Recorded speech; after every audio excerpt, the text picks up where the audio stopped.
Good afternoon. A fire that burned for weeks inside the walls of two Thorncliffe Park condo buildings has been put out, but it remains unclear when residents will be able to return home. Officials announced last night the fire had been extinguished. They provided an update this morning saying the city has never seen a fire this complex. CTV John Musselman has been following this story and joins us live with more. Finally, John. Yeah, that's right, Nathan. They do have this fire out, but of course the big question is when can residents get back into these units? Now, we'll show you some video here. What we do know from firefighters when this fire broke out on November 27th, that it was the particle board that was burning between the walls there of 11 over Thorncliffe and 21 Overley, and that was a real problem. The fire chief had describing it as like a cigar slowly burning. Now, they've got that out, but to put that fire out, they really had to take apart some of the units inside these buildings, right down to the concrete. We saw some photographs this morning where they stripped it right down to the concrete so they could access to get water down there and foam. Now, we did get updates from the city today and the fire chief. Here's what they had to tell us just a short time ago. Through their continued dedication and problem solving, all suppression objectives have now been achieved. The fire has been fully extinguished. Throughout the response, our multidisciplinary team of suppression firefighters and engineers employed several suppression methods, each contributing to the reduction of heat, smoke, and carbon monoxide levels while limiting further risk. We expect damage in the units to vary substantially. And that is why not all units will be ready for occupancy at the same time. Once the engineers complete their full assessment of the building, they will prepare a report outlining what is safe, what requires repairs, and where more work is necessary. The city will then review those reports to confirm that all safety checks have been conducted. So what we're really looking at here is a phased-in return because, as I mentioned earlier, we did see some photographs of some units that really will need a lot of work before anyone can get back into those units. We did speak to a few residents here today, mixed feelings, some saying they're just exhausted and they want to go back home. They're tired of staying in the hotels nearby. Another person saying he's staying with family in Peterborough. He's okay. He'll see this through, but he doesn't expect to be back until at least January or maybe February. Reporting live from the scene, I'm John Musselman. I'll send it back to you. All right, thank you, John. Still to come, a vigil's been growing at Australia's Bondi Beach following the deadly mass shooting targeting a Hanukkah celebration. We'll have more on the fallout a little later in the newscast. A 66-year-old man has died after being struck by a vehicle in Whitchurch-Stouffville last night. It happened in the area of Highway 48 and Bethesda Road around 8:30. Police say a vehicle struck a pedestrian in the area. The circumstances leading up to the man being struck are still under investigation. A woman's been taken to hospital following an industrial accident involving a meat grinder. It happened just before 11:30 last night at a restaurant near Overley and Thorncliffe Park Drive. Police say they received reports that a woman had got her hand stuck in the meat grinder. Paramedics say she was taken to hospital with life-altering injuries. Police are on the hunt for 6 suspects in connection with a fight and stabbing downtown. They have released these images of the men they are trying to identify. Police say there was a brief interaction and a fight between 3 male victims and 6 suspects on Madison Avenue near Bloor and Spadina just after 1 a.m. Saturday. 2 of the victims were stabbed and had to be taken to hospital. The suspects were last seen leaving the area on foot. We have more news in a moment, but first a look at the forecast. Here's a live look at City Hall. A lot of people out there getting their skating in. Still, you can feel the cold air, but temperatures are rising. That's the good news. Let's bring in Lindsay Morrison with a look at the current conditions. Hey, Lindsay. Hey, Nathan. Yeah, we are in for a warm-up midweek. In fact, that warm-up begins today. May not look like it right now. We're at -5 degrees, but it feels like -11 once you take the winds into consideration. Later this evening, we look to reach a high of about 0, and then we only get warmer from there. Winds once again today are coming out of the southwest. They are a little bit breezy. They'll strengthen further into tomorrow. Satellite and radar, it's a pretty quiet day for us. Mostly cloudy skies, maybe a stray flurry in some areas. But again, here's your today at a glance. Evening high today of about 0. And then the temperature actually rising through the overnight hours tonight. Just wait until you see the highs for the next couple of days. They're on the plus side. We'll take you through the forecast coming up. For now, Michelle, I'll send it over to you. Thank you, Lindsay. The Ford government's ban on speed cameras has prompted cities and police services across Ontario to adopt new measures to crack down on speeders. Now, Ottawa police are rolling out a previously planned approach, which will see more officers on the road. CTV's Josh Morano reports. Graham Lawford knows firsthand how important it is to improve road safety in Ottawa. I was hit by a car back in August, just crossing at a red light. Just days after my birthday. Yeah. The guy was turning right on a red and just looking the other way. Because of that, he's pleased to hear the Ottawa Police Service is launching district traffic units, assigning officers directly to neighborhoods to focus on traffic violations. It'll be nice having them around, I know that. I know they'll be watching mainly traffic, but for other safety things and other policing, it'll be nice having them around. What we're going to see with this new deployment, if you will, again, is that ability to be super specific and super responsive to a community-based issue. The units are part of the new policing strategy and deployment model as police move to 4 full-service districts, dividing the city into west, central, south, and east quadrants. Police say the units will target speeding, aggressive driving, and high-risk areas across Ottawa. The beautiful part about is OPS taking it to that next level of where the evidence is telling us to go, where the community complaints are telling us to go, and why, sort of thing. As we've heard from our residents for years now, that speeding is an epidemic in the city. It's not just urban wards, but across the city. The new district model has been in the works for months, but councillors say it's even more important now after the province banned speed cameras. The average speeds are way up, so that hasn't been measured formally. Anecdotally, when I look at my speedometer and I see how fast cars around me are traveling, those speeds are way up. So we do need police on the roads. For Lawford, there's a hope the added police presence will lead to safer streets. Especially this time of year, the roads are not great. People are relearning to drive in the winter. Hopefully they're paying a little more attention and taking their time a little more. Josh Morano, CTV News. City Council is meeting for the last time this year, and transit tops the list of hot topics on the agenda. Council's debating how to speed up the brand new Finch LRT and a proposal for riders to get their money back if the TTC is late. CTV's Natalie Johnson has the details. Barely a week since the Finch West LRT opened its doors, and the line has already been plagued by shutdowns and delays. We want to move quickly to introduce active signal priority. Mayor Chow today calling on council to approve signal priority for Finch West to speed up the line, along with the soon-to-open Eglinton Crosstown LRT. I think City of Toronto Council should have the authority over City of Toronto streets, and this is one of the problems with the Ford brothers interfering with us. We no longer have that control. We've spent over $200 million since Mayor Chow increased to the budget of over $200 million since Mayor Chow assumed office, but we have problems that are, if not as bad, worse than when she did. The delays on Finch West come as Councillor Brad Bradford pitches a plan for a TTC money-back guarantee. His proposal, riders get refunds if their train, subway or bus is more than 15 minutes late. I suspect that this will have a net positive improvement on performance and on service. If you have a mayor and somebody who stands up and says, I am going to hold the TTC to a higher standard for our customers, I would expect that we would see an improvement in on-time performance because I'm going to make it a priority, unlike this administration. Mayor Olivia Chow firing back at the plan. Councillor Bradford, or Commissioner Bradford, raised fares twice.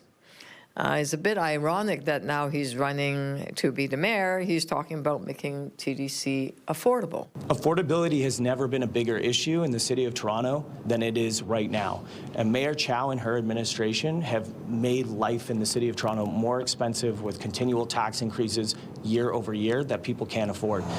Transit policy once again turning political as council points fingers. Riders just wanting a faster Finch line and a better way. Natalie Johnson, CTV News.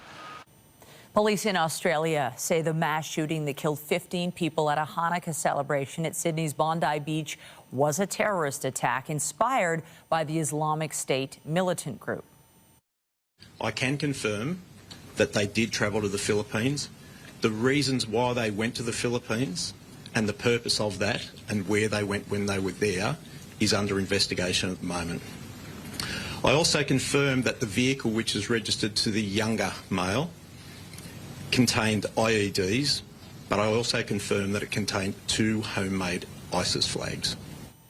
People have been visiting a growing memorial for the victims of the attack. The suspects are a 50-year-old man and his 24-year-old son. The man was shot and killed by police following the attack. His son is now out of a coma and is being treated in hospital.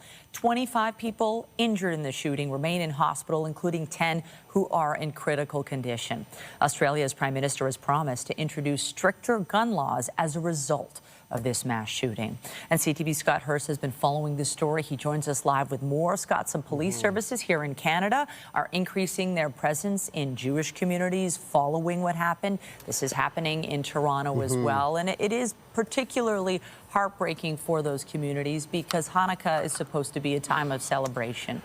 Good afternoon, Michelle. Jewish communities in this country are standing in solidarity. They are horrified and devastated from the Sunday attack, but unfortunately not shocked. Jewish communities around the world have been increasingly targeted in the news. We've covered this in some devastating events across the globe, but also at home we've witnessed a troubling rise in anti-Semitism through things like intimidation, threats, violence, or protests targeting the Jewish community.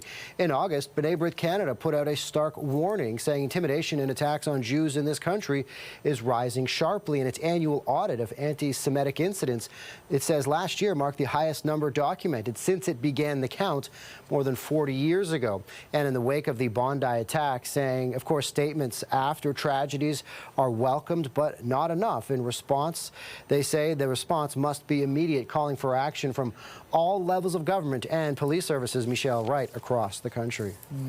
Now, this horrific incident happened across the world, but Canadians are reacting to it happen. What can you tell us about that? The attack is being condemned worldwide. It's being met with anger and shock, but also a show of unity. And we're seeing that here in Canada as the Jewish community continues to come together and celebrate Hanukkah, but at the same time reflect on the tragedy and honor the victims of Sunday's mass shooting. CTV News also spoke with 2 young Canadians who are backpacking in Australia. They were near Bondi Beach and they witnessed the shooting. They heard the shooting begin and they saw people begin to run. Here's how they described the chaos that happened next. Just hundreds of people like running and screaming off the beach. So I turned around and we just started running back as quick as we could back to our hostel. People were kind of like just ditching their cars on the sidewalk, hopping out, grabbing their kids. People were throwing their bikes down. And Michelle, as we mentioned, police services across the country are increasing their patrols, and advocates say they are grateful for that, but also argue much more must be done.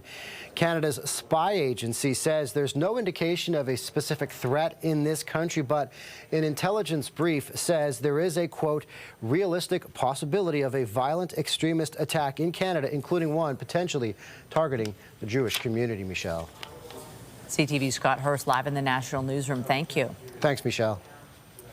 And with more on that, Canada's spy agency says that a threat cannot be ruled out. An intelligence brief prepared by the Integrated Threat Assessment Center says there's a realistic possibility of a violent extremist attack taking place in Canada, including one targeting the Jewish community. The briefing says the agency cannot discount the possibility of violence from a lone actor or a small group, saying it could happen with little or no warning. The federal energy minister says more MPs are considering crossing the floor to join the Liberals following Markham MP Michael Ma's defection from the Conservatives. Now, Conservative leader Chow is offering his thoughts on the departures from his party. CTV's Mike Lecoutel reports. Outside Michael Ma's constituency office, a small but vocal protest demanded answers to why the Markham Unionville MP crossed the floor to the Liberals. I feel very upset, and we fight for our future, we fight for democracy, we fight for our children. In a statement last week, Ma said he made his decision after listening carefully to the people in his riding about the direction of the country. Sources tell CTV News the energy minister helped recruit the former Conservative. Asked if there are others ready to join the government, Hodgson would only say this. Let's say I'm getting lots of inquiries. Conservative Alberta MP Matt Genereux met with Prime Minister Carney in November before deciding to quit politics. That was just days after Nova Scotia MP Chris D'Entremont crossed the floor, citing Pierre Poilievre's leadership. Now, in an interview with CTV's chief political correspondent Vassy Kapelos, the Conservative leader denied he is a liability to his party. I'm very troubled that they made that decision, but the people in their ridings voted for the Conservative agenda that I'm continually leading on in the House of Commons. One more floor crossing would secure a majority government for the Liberals. While he wasn't able to rule out more defections, Poilievre called the move undemocratic. If Mark Carney believes that he should have a majority to go ahead with the high-cost policies he's running on, then he should get that mandate from Canadians in an election, not through dirty backroom deals. Even if another Conservative crosses the floor, Poilievre says he will remain at the helm of his party for his leadership review in January. Mike Lecoutel, CTV News, Ottawa. The National Council of Canadian Muslims says a group of 30 Canadians, including 6 members of parliament, has been denied entry into the West Bank. According to the council, quote, members of a delegation organized by the Canadian Muslim Vote were refused entry into the West Bank while attempting to cross the border. The statement goes on to say the delegation was joined by NCCM staff and included 6 Canadian members of parliament. The council says the goal was to observe conditions on the ground and engage directly with Palestinian and international stakeholders. All delegation members are safe and are now heading to Jordan. The FBI has released new video and announced a cash reward in the manhunt for the suspect in the mass shooting at Brown University. The FBI is now offering a reward of $50,000 for information that can lead to the identification, the arrest, and the conviction of the individual responsible. The 3 new videos of the man the FBI believed carried out the attack show him wearing a mask and a dark jacket. He is seen walking near campus just 2 hours before 2 students were shot and killed and 9 others were injured on Saturday. The FBI has described the man as standing around 5'8" with a stocky build. Los Angeles police say Nick Reiner is responsible for the deaths of his parents, director Rob Reiner and his wife Michelle Singer Reiner. The 32-year-old was arrested several hours after his parents were found dead in their Los Angeles home on Sunday. Investigators say the couple died from multiple stab wounds. Rob Reiner was a prolific director, best known for the 1980s films Stand By Me, The Princess Bride, and When Harry Met Sally. Meanwhile, U.S. President Donald Trump is keeping up his attacks on Reiner. He doubled down on a social media post which sparked outrage, implying that the director's political views played a role in his death. I wasn't a fan of his at all. He was a deranged person as far as Trump is concerned. He said he knew it was false. In fact, it's the exact opposite, that I was a friend of Russia, controlled by Russia. You know, it was the Russia hoax. He was one of the people behind it. I think he hurt himself in career-wise. He became like a deranged person, Trump derangement syndrome. So I was not a fan of Rob Reiner at all, in any way, shape, or form. I thought he was very bad for our country. Several prominent Republicans have pushed back against Trump's comments. Reiner was a frequent and vocal critic of Trump and an ardent supporter of progressive causes. Health officials are warning about a rapid and significant rise in influenza A cases. Now, it comes after 3 children died from flu-related complications in the Ottawa area last month. A vaccine doesn't have to be perfect in order to be useful. It is going to still protect you against the flu, protect you against the severe complications, and blunt the impact of the current wave. So influenza vaccination, which is free for everyone over the age of 6 months, critically important. And the other thing is the standard infection control measures. If you're sick, stay home. Don't go out and get other people sick. I am constantly shocked by how many people go out when they're sick. The 3 children were between the ages of 5 and 9 years old. Health officials are strongly recommending that everyone aged 6 months or older get their flu shot. Meanwhile, Ottawa's Children's Hospital has reported a higher than usual number of flu cases and complications in December. And CTV's Colton Prale has been following this story and joins us now from Ottawa with more on this. So, Colton, what are health officials saying about this flu strain for this year?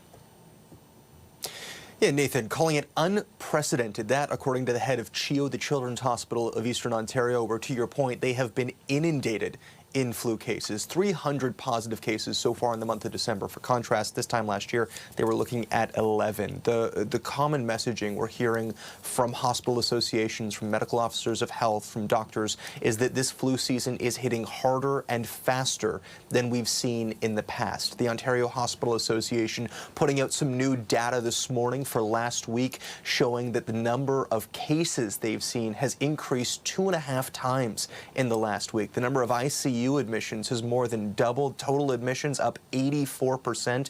They say the positivity rate that they are testing at is the highest they have seen in the last 3 flu seasons. And keep in mind, it's climbing. We still haven't hit the peak of this flu season. That's likely to come over the holidays and just after the holidays, after all of those gatherings and celebrations. And so the messaging you're seeing from health officials is to get vaccinated as soon as possible. The vaccine takes about 2 weeks before it's really in its full effectiveness, which would line up just in time for that expected peak of flu season.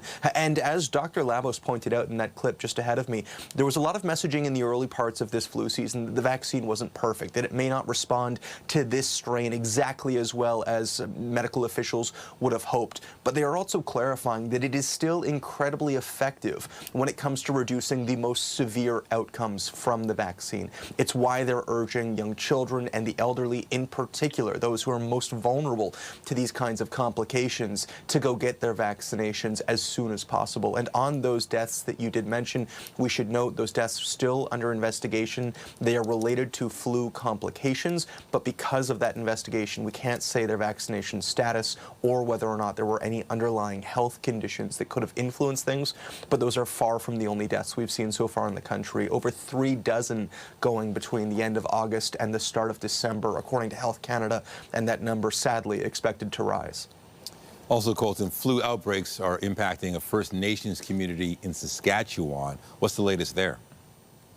Yeah, this is far from just isolated to Ottawa or Eastern Ontario or even Ontario as a whole. It is worse in Ontario than it is elsewhere in the country, but equally bad in Alberta and Saskatchewan. This is a First Nations, Beardies and Okamasas, just south of Prince Albert, so give or take 6 hours north of Regina. And what we saw there was an outbreak of the flu that led with multiple hospitalizations, the death of a matriarch in the community. And so as a result, that community has canceled all of its Christmas celebrations, all of its communal dinners for the foreseeable future. They plan to keep it that way until the peak of flu season has passed in order to protect as many members as possible.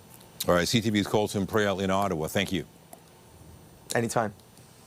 Well, we are just over a week away from Christmas, and everywhere you look, you'll spot the spirit of the season. CTV's Jessica Smith is over at one such place, Gingerbread Lane, in the Yonge and St. Clair neighborhood, a festive initiative to support local. Tell us more, Jess. It's a fun, festive, and delicious initiative. Who doesn't love gingerbread, especially this time of year? And this is all about supporting local. And we're in the Yonge and St. Clair neighborhood, joined by Hannah with the Yonge and St. Clair BIA. Talk to me about Gingerbread Lane. This is year 4, but we've leveled up a little bit this year. That's right. This is our 4th year doing the Gingerbread Lane Festival. We've rebranded this year to Midtown Gingerbread Lane to focus on supporting our Midtown businesses. We have 15 participating businesses, each with their own custom-made gingerbread house. house, and the idea is to create a festive event, to have people stroll through the neighborhood, visit the businesses, go inside, vote for your favorite business, meet your local owners, and just have some fun at this time of year. And I love the idea that it kind of gets you to draw you inside to a business. Maybe you've walked by 100 times, but you've never gone inside. Is that part of the idea, to draw in a little more local business, to support local, especially during the holidays? Because we know it can be challenging this time of year to find the funds to support everybody. But this is a really fun way to get people inside and making that kind of connection. Yeah, and we deliberately put you can vote for your favorite gingerbread house, and we put the ballots inside the businesses, so you have to go in, maybe you'll look around, maybe you'll buy a shampoo, maybe you'll buy a coffee, maybe you'll find, like you said, walk by actually go into a business that you may have walked by a zillion times, and support them. It's very important to support. This is what business improvement areas do. We support our local businesses. We try to drive folks to different neighborhoods in Toronto. We all know Toronto is a city of neighborhoods, and really want to support our businesses. It's been challenging for them with all the online shopping, and so yeah, it's an initiative to discover Yonge and St. Clair.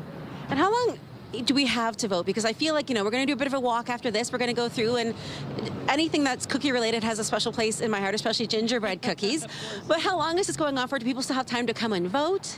Yes, they do. So the contest launched on December 10th. So the houses were put in the businesses on December 10th. But you can vote up until the 28th of December. And then we will be drawing for a $250 gift certificate to the business of your choice in the neighborhood. The prizes will be awarded in January. But yeah, the contest runs for, so what is that, 18 days? Yeah. Yeah. You can support local, shop local, and enjoy gingerbread. We're going to send things back inside. Thank you so much. We're going to go head down Gingerbread Lane. Bye. Thanks. Thanks so much, Jess. Looks like fun, and it looks like a pretty nice day outside today. It's quiet, it's cloudy, a little breezy still, but look at these forecast daytime highs for this afternoon. We're likely to reach our high temperature in the evening hours today, but it'll be right around freezing, which is an improvement from the last several days. I want to remind you of the fact that our seasonal average is roughly 1 degree, so this is much closer to where we expect to be for this time of year. Looking ahead to the weekend and the winter solstice. Winter officially arriving on Sunday morning. Of course, this is the shortest day of the year, but it's also a celebration of light, and the days from there gradually getting a little bit longer. We're going to take you through the 7-day forecast, which includes the first full day of winter after the break. When you see it happen, send it to CTV News. Text 10400 from your screen to ours. Text 10400. Well, it is by no means warm today, but you do notice a difference. It is not as cold as it has been the past 2 days, and it's going to warm up. Yeah, certainly you don't necessarily have to go with the big ski mittens and maybe the big parka, maybe the cooler jacket. Yeah, I mean, we've already got it out. We might just have the gear out for the rest of the season at this point, but it's true. We can take a little bit of a break this week, especially into the day tomorrow and Thursday. Wait until you see the daytime high then. But this technically is the beginning of our warm-up. We're going to be around 0 by the time we reach the evening hours tonight.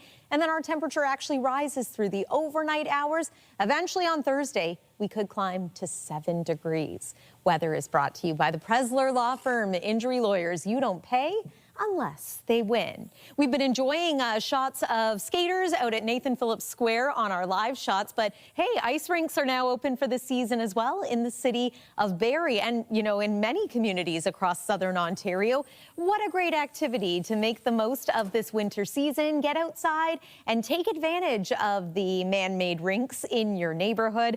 And yeah, conditions are going to be a little more comfortable over the next couple of days for doing just that. I think given how cold it's been in December so far, lots of people have backyard skating rinks on the go as well. In that case, this warm-up I'm about to talk about may not be ideal for you. Let's get to it. We're at -5 degrees right now in Toronto, feeling like -11. These temperatures right across Ontario, big improvement from what we've experienced the last few days. And an even further warm-up is coming, as mentioned, for tomorrow and for Thursday. Things will regulate somewhat as we make our way into the weekend, but we're not calling for extreme cold. In fact, we're going to be near normal for this time of year. Haven't been able to say that much this month. 0 is our forecast low for tonight, so the temperature holding steady once we reach that forecast daytime high. About 2 degrees by early tomorrow morning, and then our afternoon high for Wednesday, 5. Cloudy skies, breezy southwest winds again, but above normal certainly. And temperatures right across, look at Welland, 6 degrees for tomorrow, 4 for you in Aurora, 5 degrees in Burlington. Everybody a little bit warmer than what's considered average this time of year. Even Huntsville at 1 degree. Your norm is about -2. On the satellite and radar, not a lot of active weather to talk about over the next couple of days until we reach Thursday. And it's the second half of Thursday with that very mild air that we could experience a period of rain, and it could be a bit of a drenching into Thursday night. Ahead of that, though, Wednesday morning, there's a slight chance of a passing shower or a few flurries, but temperature-wise, we should be mild enough for that to be a quick rain shower. Again, Thursday itself is mostly dry. Heavy rain begins through the overnight hours. By Friday, though, we should cool down enough to flip back to flurries, and flurries will be in the forecast for the weekend as well. But again, there's our high Thursday, 7 degrees, 2 degrees for Friday, and then hovering near 0 as we make our way into the early hours and days of winter officially. That's your look at the weather. Nathan, over to you. Thank you, Lizzie. The Maple Leafs will be looking to snap a 2-game losing skid when they face off with the Chicago Blackhawks tonight. The team will also be honoring longtime radio broadcaster Joe Bowen when they hit the ice at Scotiabank Arena. CTV's Sean Leathong joins us live now from the arena, from inside to boot, with more on tonight's game. This should be special, Sean. It certainly will, Michelle and Nathan. It's Holy Mackinac Night here at Scotiabank Arena. For anyone who knows, you should know that is the catchphrase of Joe Bowen, the play-by-play radio announcer for the Leafs for 44 seasons. We'll call his 3,000th game this season, and he's been a fixture here at Scotiabank Arena. Before that, at Maple Leaf Gardens, people might not know, his first game back in 1982, October of 82, he called it at Chicago Stadium. So knowing that this would be his last season, they wanted to wait till the Chicago Blackhawks came here to face the Toronto Maple Leafs, who are a team who does need a win right now. But the focus this morning, a lot of the talk from the players was about just what Joe Bowen means to this team, just what his voice means when he calls games on the radio, what kind of memories people have thinking back to when they were young. We spoke to Bobby McMahon about what it was like, somebody from being outside coming to Toronto and learning about Joe Bowen. We talked to Max Domi, someone who grew up here, who talked about what he was able to experience as a kid, then as a player for the Toronto Maple Leafs. We also talked to Stephen Lawrence about what he experienced growing up in the Kitchener-Waterloo area, listening to the games on the radio with his family. And oh yeah, there are some t-shirts that they're having tonight, Holy Mackinac t-shirts that the players are wearing. Here's what they had to say. Just driving to and from the rink from hockey practice when I was a young guy and we couldn't watch the Leafs game, my dad would throw it on the radio, and he just really brought the game to life. So I made memories with my dad and me in the car just that much more special, being able to, listen to Joe, and you didn't really need the TV in front of you when Joe was announcing because he made it, made it feel like you were there. So just personally, those are the great memories that I have with him, and then getting to know him on a personal level. He's just an awesome guy. He's one of one. Doesn't try to be anyone else, and he's authentic self, and it's great. He's a fantastic human being, and obviously fantastic at what he does. So we're lucky to have him around here, and on the personal side, he's a ball of energy, so it's great to see. I think even before you even recognize who he was, you just know that voice carries so much weight, has such a good sound, and you know that's one for the Leafs and one that he's had for a long time. So the players actually honored Bowen in the Leafs dressing room today. They said he came in, they said they love when he's around, the energy he provides. And the story about where Holy Mackinac came from, Joe Bowen says it actually came from his father. His father would say it when they would be watching Johnny Bauer play goal in Maple Leaf Gardens, and Bauer would make a big save. Joe Bowen brought it into the broadcast booth, and now Leaf fans know it everywhere they go. Reporting live, I'm Sean Leathong. Nathan Michelle, send it back to you. Great story. Thanks, Sean. The Women's Tennis Association has named Canadian Victoria Mboko its Newcomer of the Year. The Burlington native began the year ranked outside the top 300 and finished the year ranked inside the top 20. She won the National Bank Open in Montreal in August, as well as a WTA title in Hong Kong last month. The Raptors were looking to snap a 4-game losing streak when they took on the Miami Heat last night. Ingram ties it up. Take that. Brandon Ingram led all scorers with 28 points as the Raptors beat the Heat 106-96. The team was back on the court Thursday to play the Milwaukee Bucks.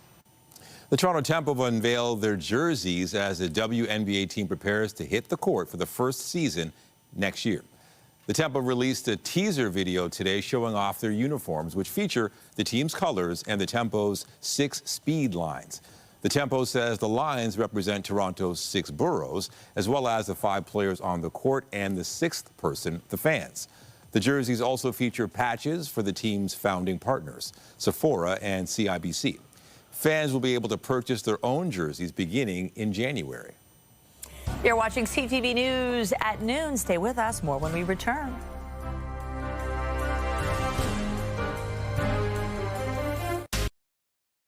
The federal government has given its blessing to the Teck Anglo-American deal, a merger that has been in the works for months. The move is set to create a major player in the Canadian mining sector. For more, we're joined live in studio by BNM Bloomberg's Lindsay Biscaya.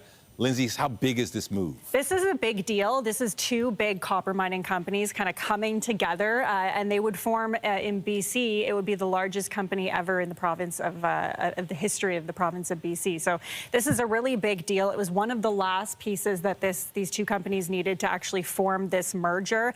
Industry Minister Melanie Joly approving this deal. She's calling it a significant win. But what really needs to happen here, there was a couple of concessions kind of that they needed to make to have this go ahead, to have the federal government approve it. Obviously, Teck Resources is Vancouver-based. Anglo-American is a British company. So the 2 companies together have promised to keep their headquarters in Vancouver.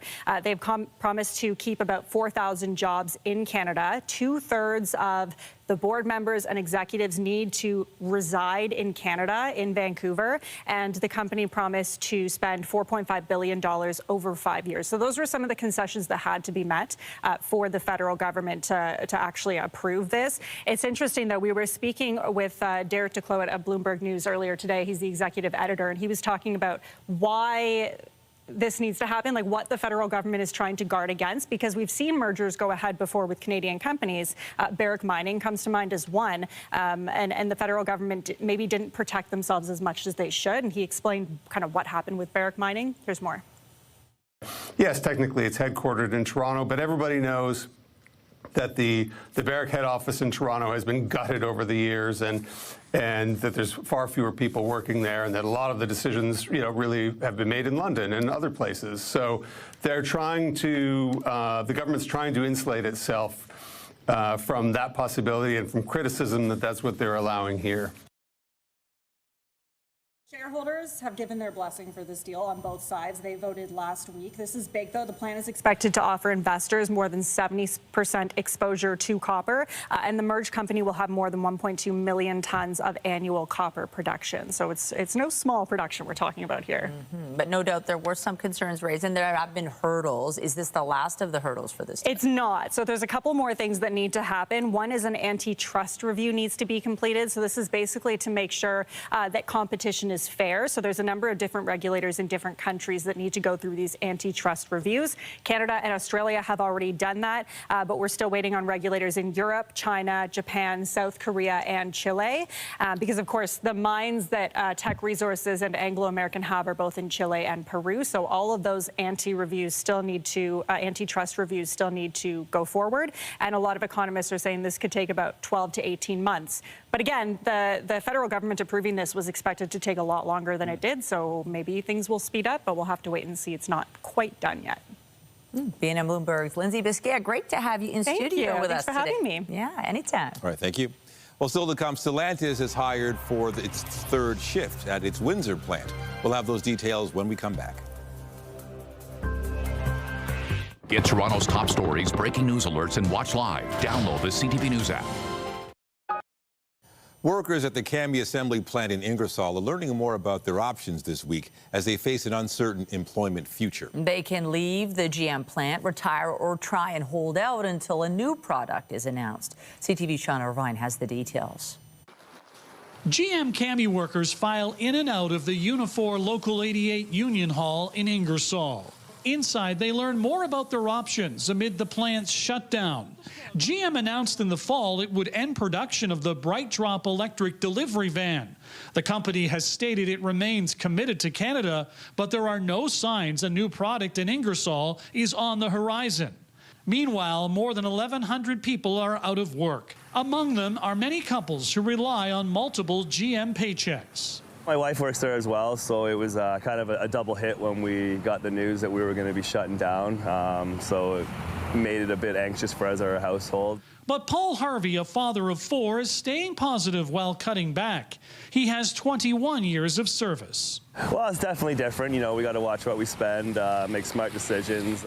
It's a tough choice for Ken and Luana Paradine. They met on the line at Cami and have been married for 15 years. Back in 2005, they tell us, oh, you'll never have to find another job. You'll be here until you retire. And then bam, we're done. While Luana concedes she needs to work, Ken has a choice to make. With 35 years in, retirement is on the table. My plan was to go to 65 and all that. And, well, with all this stuff going on, that plan is now kind of gone. Gone for those further down the seniority list is the comfort of a regular paycheck. It's why most told us they will likely take the 6 months of pay offered and wait until GM decides Cami's future. Tammy Rowlandson did not want to comment on her husband's selection, but for her, it's an obvious one. It's hard to find a job out there now that even comes close to paying what we get. So it's really no decision. Now, the deadline for many of the choices on the table here is January 7th. That will lead to anxiety for some over the holiday season. And into 2026 as budgets tighten amid the waiting game. Can we do it? Yeah. Is it going to be tight? Absolutely. But we've done it before. We did it through COVID, so we'll do it again. In Ingersoll, Sean Irvin, CTV News. Meanwhile, Stellantis says it has hired more than 1,000 people for the planned third shift at its Windsor assembly plant. Aside from the new hires, roughly 250 workers are transferring from the Stellantis plant in Brampton. The company is planning to hire 1,500 people for the third shift, which is expected to be in place early next year. The shift is being added to meet demand for models of the Dodge Charger and Chrysler minivans. Coming up, creating a holiday display. A retirement residence in Eastern Ontario is getting its residents involved by creating miniature holiday scenes.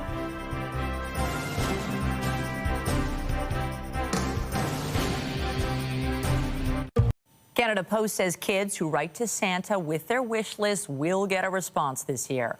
All letters with the HOH-OHO postal code that were mailed by December 8th will be delivered. The Crown Corporation says it can't confirm the exact delivery dates, but Santa will respond to each letter. More than 1 million letters are delivered to and from the North Pole each year. Last Christmas, a strike by postal workers meant St. Nick couldn't respond, but he did read each letter, we're told. Well, in addition to decorating Christmas trees over the holiday season, many people also set up miniature displays. A retirement home in Eastern Ontario created a special display to bring holiday cheer to its residents and their families. CTV's Dave Charbonneau reports. It's become a Christmas tradition at this retirement residence in Perth, one that has grown piece by miniature piece since it started 6 years ago. I do it in order to try to entice the grandkids and the great-grandkids to come in and see their grandparents at Christmas. My favorite is the bumper cars here. Every Christmas season, co-owner Whit Lewandowski builds miniature animated Christmas displays for residents and visitors. A lot of the times the residents will help take the items out of the box. They'll help, once I get a lot of the electronics set up and everything, they'll help place the figurines in places they think works best. The displays help create a sense of home and connection during the holidays. This is our home now, and a lot of us can't have great big trees and great big families around all of the time. And Lanark Lifestyles is a place where we can all gather, and it's just like home. And for many, the details bring back memories from long ago. I like the merry-go-round. It reminds me of when I was, little kid. Yeah, but they're all very nice. I always like the skating rink That I used to love to skate, so that brings back good memories. The displays also now creating new memories. It's amazing. It's just amazing. Yeah, and it's so attractive for residents and visitors, and especially young children. A lot of the grandkids will come and play with it, and I don't have signs on it, do not touch or anything else. If something breaks, we have glue. A collection of tiny details built on kindness and the spirit of the season. A reminder that even the little things can spread so much joy. Dave Charbonneau, CTV News.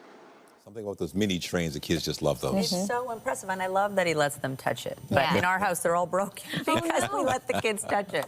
That's part of the magic, too, though. The magic, of the season.